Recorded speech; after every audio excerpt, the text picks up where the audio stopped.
Wonten napa, Mbak? Lurah, aku krungu minggu ngarep ki ana kerja bakti yo. Oh, inggih, Mbak. Kerja bakti dilaksani di minggu enjing, wiwiti jam 1 enjing. Bu sing dibersihke ngendi wae, Bu? Kabeh kampung. Wiwitanipun saking pinggir kali lan taman. Lajeng daeng kampung difokusaken ing papan rawan banjir rumiyin. Walah, wis, aku sing bagian taman wae ya, Bu. Soalnya luwih enteng. Inggih, Mbak, panjenengan saged pilih miturut kemampuan. Kula matur nuwun sampun kersa melu. Oh iya, Bu. Kuwi alatnya kudu nggo dhewe po. Aku mung sapu kebon. Menawi saged ngadahi alat piyambak langkung sae. Nanging panjenengan ugi saged silih saking balai desa.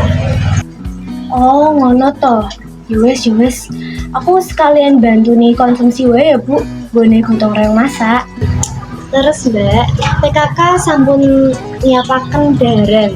Panjenengan dipun tampi sangat nek kersa nderek bantu. Nggih, ya wis matur suwun, Bu. Aku siap rawuh. Mugi-mugi ora udan ya. Nggih, Mbak, amin.